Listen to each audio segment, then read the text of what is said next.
Hello friends, જય માતાજી, જય શ્રી કૃષ્ણ. સ્વાગત છે તમારું મારા કિચનમાં. તો ફ્રેન્ડ્સ, આજે આપણે બનાવીશું હોમમેડ પ્રોટીન પાવડર, જે બજારમાં ખૂબ જ વધારે કિંમતમાં મળતા હોય છે, જેને આપણે ઘરે એકદમ ઓછી કિંમતમાં રેડીમેડ જેવો જ બનાવીને રેડી કરીશું. અને આ પાવડર બાળકો જ નહીં, મોટા પણ લઈ શકે તેવા 2 ફ્લેવરમાં બનાવીને રેડી કરીશું. તો રેસીપીને સ્કીપ કર્યા વગર જરૂરથી જોજો. ચેનલમાં નવા છો તો સબસ્ક્રાઈબ પણ કરી દેજો, અને નવા વિડીયો જોવા માટે બેલ આઇકન પ્રેસ કરી દેજો. તો ફટાફટ આવી જાઓ કિચનમાં. પ્રોટીન પાવડર બનાવવા માટે મેં અહીંયા વજનમાં 50 ગ્રામ જેટલા અને માપથી જોઈએ તો 2 કપ જેટલા મખાના લઈ લીધા છે. હવે મીડિયમ ગેસની ફ્લેમ પર આપણે મખાનાને 1 થી 2 મિનિટ માટે શેકી લેશું. ફ્રેન્ડ્સ, મખાના ખૂબ જ પૌષ્ટિક હોય છે, તેને સુપર ફૂડ કહેવામાં આવે છે અને તેની તાસીર ઠંડી હોય છે. ફ્રેન્ડ્સ, મખાનામાં fibre, protein, calcium, vitamin D અને પોટેશિયમ ભરપૂર માત્રામાં હોય છે. મખાના ખાવાથી ઘણા બધા ફાયદા થાય છે. અને ફ્રેન્ડ્સ, જો આ મખાનાને દૂધ અને સાકર સાથે લેવામાં આવે તો તેના ફાયદાઓ ડબલ થઈ જાય છે. તો ફ્રેન્ડ્સ, આપણે મખાના શેકવામાં 1 થી 2 મિનિટ જેવું થઈ ગયું છે. હવે આપણે તેને ચેક કરી લેશું. આપણા મખાના એકદમ સારી રીતે શેકાઈ ગયા છે. તો હવે આપણે ગેસની ફ્લેમ બંધ કરીને મખાનાને નીચે ઉતારી લેશું અને મખાનાને આપણે થોડા ઠંડા થવા દેશું. નેક્સ્ટ ઇન્ગ્રીડિયન્ટ્સ આપણે લેશું દાળિયાની મોળી, જે દાળ આવે તે 1 કપ જેટલી લઈ લેશું. તો એકદમ ગેસની મીડિયમ ફ્લેમ પર આપણે આ દાળને 1 મિનિટ માટે શેકી લેશું. ફ્રેન્ડ્સ, અહીંયા મેં આ રીતે દાળિયાની મોળી દાળ લીધી છે.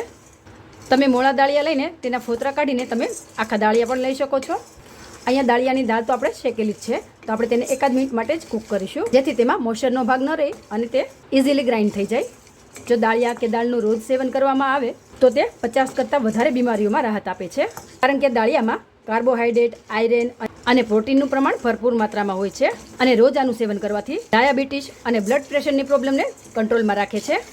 તો રોજે 1 મુઠ્ઠી દાળિયા જરૂરથી ખાવા જોઈએ. તો આપણે દાળને 1 મિનિટ માટે શેકી લીધી છે. હવે ગેસની ફ્લેમ બંધ કરીને દાળને આપણે કાઢી લઈશું અને થોડી ઠંડી થવા દઈશું. હવે ફરી એ જ કડાઈમાં આપણે 1 કપ જેટલી સૂકી ખારેક લઈ લઈશું. ખારેકના મેં પહેલેથી ઠળિયા કાઢીને રેડી કરેલી છે. અને હવે ખારેકને પણ આપણે મીડિયમ ગેસની ફ્લેમ પર 1 મિનિટ માટે તેમાંથી મોઇશ્ચર દૂર થાય ત્યાં સુધી તેને શેકીશું, જેથી તે ઇઝીલી ગ્રાઇન્ડ થઈ જાય. ફ્રેન્ડ્સ, આ ખારેકમાં આયરન, પોટેશિયમ અને વિટામિન સી હોય છે. આ ખારેકનું રોજ જે ખાલી પેટે સેવન કરવાથી શરીરની કમજોરી દૂર કરે છે, આપણા હાડકાં મજબૂત કરે છે અને શરીરને એકદમ હેલ્ધી બનાવે છે. અને આ ખારેકનું ખાલી પેટે સેવન કરવાથી પેટ રિલેટેડ ઘણી બધી પ્રોબ્લેમ દૂર થાય છે. તો આપણે આ ખારેકને 1 થી 2 મિનિટ માટે કૂક કરી લીધી છે. હવે આપણે ગેસની ફ્લેમ બંધ કરીને ખારેકને કાઢી લઈશું. હવે ફરી એ જ કડાઈમાં આપણે 1/4 કપ જેટલા અખરોટ લઈ લઈશું અને મીડિયમ ગેસની ફ્લેમ પર 1 થી 2 મિનિટ માટે તેને થવા દઈશું. ફ્રેન્ડ્સ, આ અખરોટ ખાવાના પણ ઘણા બધા ફાયદા છે. અખરોટ ખાવાથી વેઇટ લોસ કરવામાં પણ મદદરૂપ થાય છે અને શુગર લેવલ ઓછું કરે છે અને પાચન ક્રિયાને મજબૂત બનાવે છે. હાર્ટ એટેક થવાની શક્યતા પણ એકદમ ઓછી રહે છે અને પેટની પણ પ્રોબ્લેમ ઘણી બધી દૂર થાય છે અને મગજ પણ એકદમ તેજ બનાવે છે. તો હવે આપણે આ અખરોટને 1 થી 2 મિનિટ માટે શેકી લીધા છે. તો ગેસની ફ્લેમ આપણે બંધ કરી દઈશું અને અખરોટને આપણે કાઢી લઈશું. હવે ફરી એ જ કડાઈમાં આપણે મગજતરીના બી એડ કરીશું. અહીંયા મેં મોટી 3 ચમચી જેટલા મગજતરીના બી લઈ લીધા છે. હવે તેને મીડિયમ ગેસની ફ્લેમ પર 1 મિનિટ માટે થવા દઈશું. ફ્રેન્ડ્સ, તરબૂચના બી ખાવાથી પણ ઘણા બધા ફાયદા થાય છે. આનું સેવન કરવાથી કિડની સ્વસ્થ રહે છે, આંખોનું તેજ વધે છે અને બીપી કંટ્રોલમાં રાખે છે અને વજન ઓછું કરવામાં પણ મદદરૂપ થાય છે. અને સ્કિન અને વાળમાં પણ ઘણા બધા ફાયદા થાય છે અને આનું સેવન કરવાથી વજન પણ ઓછું થાય છે. તો 1 થી 2 મિનિટ જેવું થઈ ગયું છે. આપણે ગેસની ફ્લેમ બંધ કરીને તરબૂચના બીને આપણે એક ડીશમાં કાઢીને ઠંડા થવા દેશું. અને હવે ફરી એ જ કડાઈમાં આપણે 1/3 કપ જેટલી બદામ એડ કરીશું અને મીડિયમ ગેસની ફ્લેમ પર 1 થી 2 મિનિટ માટે તેને થવા દઈશું. ફ્રેન્ડ્સ, બદામના ફાયદા તો હર કોઈ જાણે જ છે અને બદામની તાસીર થોડી ગરમ હોય છે, એટલા માટે મેં અહીંયા બદામનું પ્રમાણ થોડું ઓછું રાખેલું છે. અને ફ્રેન્ડ્સ, અહીંયા આપણે લીધેલા કોઈ પણ ઇન્ગ્રીડિયન્ટ્સ તમે વધારે કે ઓછા કરી શકો છો. હવે બદામ શેકાઈ ગઈ છે. ગેસની ફ્લેમ બંધ કરીને કાઢી લેશું. ફરી એ જ કડાઈમાં આપણે 1/4 કપ જેટલા કાજુ એડ કરીશું અને કાજુને પણ મેં એકદમ ઓછા પ્રમાણમાં લીધેલા છે. અહીંયા મેં કાજુ અને બદામને સરખા પ્રમાણમાં લીધેલા છે, કારણ કે તેની તાસીર થોડી ગરમ હોય છે. તો કાજુને પણ આપણે 1 થી 2 મિનિટ માટે કૂક કરી લઈશું. ફ્રેન્ડ્સ, અહીંયા કાજુને પણ આપણે વધારે નથી થવા દેવાના, ફક્ત એમાંથી થોડું મોઇશ્ચર દૂર થાય ત્યાં સુધી જ થવા દેશું. તો આપણા કાજુ પણ 1 થી 2 મિનિટ માટે કૂક થઈ ગયા છે. તો હવે આપણે ગેસની ફ્લેમ બંધ કરીને કાજુને કાઢી લઈશું અને હવે આપણે 1/4 કપ જેટલી અળસી લઈ લઈશું અને અળસીને આપણે મીડિયમ ગેસની ફ્લેમ પર અળસી એકદમ સારી રીતે ફૂટવા લાગે ત્યાં સુધી તેને શેકી લઈશું. ફ્રેન્ડ્સ, અળસીમાં ફાઇબર, પ્રોટીન, કાર્બોઝિંક અને જરૂરી ન્યુટ્રિશન હોય છે. તો અળસીને રોજ 1 ચમચી જેટલી લેવાથી કોલેસ્ટ્રોલ ઓછું થાય છે, બ્લડ પ્રેશર બરાબર રહે છે અને પેટની કબજિયાત જેવી પ્રોબ્લેમમાંથી પણ છુટકારો મળે છે. અને અળસી વેઇટ લોસ કરવામાં પણ મદદરૂપ થાય છે. અને આ અળસી સ્કિન અને વાળ માટે પણ એકદમ બેસ્ટ છે.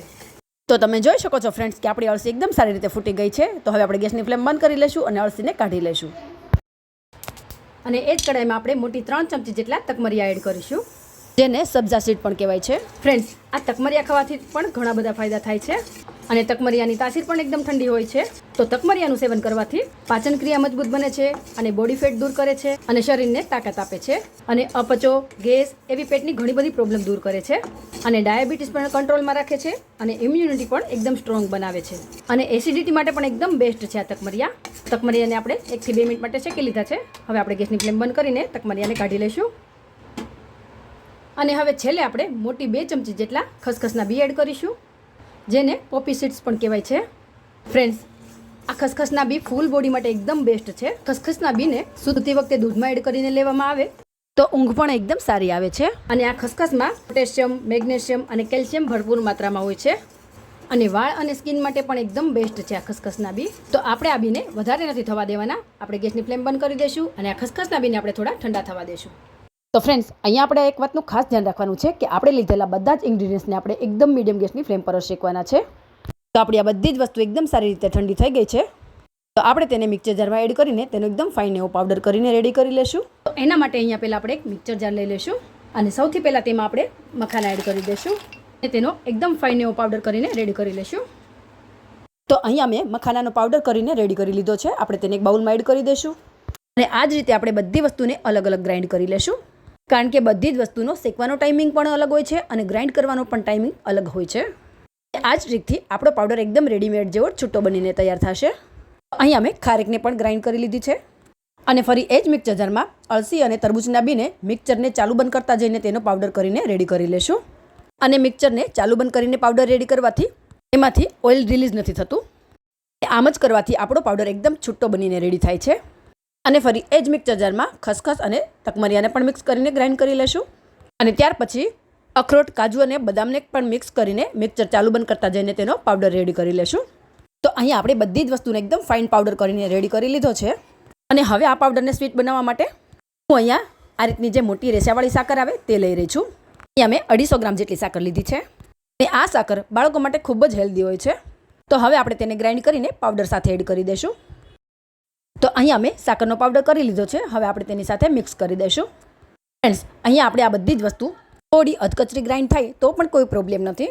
દૂધ સાથે પીવામાં તેના કણ મોઢામાં આવશે તો પણ એકદમ સારું જ લાગશે. અને તમારે આ પાવડરને જો ચાળીને લેવો હોય તો પણ તમે લઈ શકો છો. હવે આપણે બધી જ વસ્તુને મિક્સ કરીને 2 ભાગમાં ડિવાઈડ કરી લેશું. ફ્રેન્ડ્સ, જો તમે પણ આ રીતે પ્રોટીન પાવડર ઘરે જ બનાવીને બાળકોને આપી દેશો ને તો તમારે રેડીમેડ પાવડર લાવવાની ક્યારેય જરૂર નહીં પડે. અને આપણો આ પાવડર રેડીમેડ કરતાં પણ એકદમ વધારે ટેસ્ટી અને હેલ્ધી બને છે. તો અહીંયા આપણે આ પાવડરને 2 ભાગમાં ડિવાઈડ કરી લીધા છે. તો ફ્રેન્ડ્સ, અહીંયા હું આ એક ફ્લેવરને એલચી અને કેસરના ફ્લેવરમાં બનાવી રહી છું. તો આપણે તેને એડ કરી દઈશું. હવે એકદમ સારી રીતે મિક્સ કરી લેશું. તો ફ્રેન્ડ્સ, તમે પણ મારી આ ટ્રીક ફોલો કરી ઘરમાં નાના મોટા સૌની માટે આ હેલ્ધી પ્રોટીન પાવડરની રેસીપી એકવાર જરૂરથી ટ્રાય કરજો. આપણું આ એલચી અને કેસર ફ્લેવરનું પ્રીમિક્સ બનીને રેડી થઈ ગયું છે. ફ્રેન્ડ્સ, હવે આપણે આ કરેલા બીજા ભાગમાં આપણે બાળકોનો ફેવરેટ ચોકલેટ ફ્લેવર બનાવીને રેડી કરીશું. એના માટે મેં અહીંયા મોટી 3 ચમચી જેટલો કોકો પાવડર લઈ લીધો છે. ફ્રેન્ડ્સ, અહીંયા હું આ બીજા પ્રીમિક્સને ચોકલેટ ફ્લેવરમાં બનાવી રહી છું. તમે એની જગ્યા પર આ રીતનું જે ચોકલેટ એસેન્સ આવે તે એડ કરીને પણ બનાવી શકો છો. અથવા તો આ રીતે તમે રોઝ ફ્લેવર કે પછી વેનીલા ફ્લેવરમાં પણ બનાવી શકો છો. હવે આપણે આ પ્રીમિક્સમાં કોકો પાવડર એડ કરી દઈશું. સારી રીતે મિક્સ કરી લેશું. તો ફ્રેન્ડ્સ, આપણા બંને ફ્લેવરના પ્રોટીન શેક પ્રીમિક્સ બનીને રેડી થઈ ગયા છે. અને આ પ્રીમિક્સને તમે આ રીતની એરટાઇટ બોટલ કે બોક્સમાં ભરીને મહિનાઓ સુધી તમે સ્ટોર કરી શકો છો. તો બાળકોથી લઈ મોટા સૌના ફેવરેટ ને પ્રોટીનનો ખજાનો એવા 2 ફ્લેવરના પ્રોટીન પાવડર શેક પ્રીમિક્સ બનીને રેડી થઈ ગયા છે. તો એકવાર જરૂરથી ટ્રાય કરજો. અને તમને મારી આ રેસીપી કેવી લાગી તે મને કમેન્ટમાં જરૂરથી જણાવજો. તો બાય ફ્રેન્ડ્સ, જય માતાજી, જય શ્રી કૃષ્ણ. ફરી મળીશું નવી રેસીપી સાથે. Thanks for watching.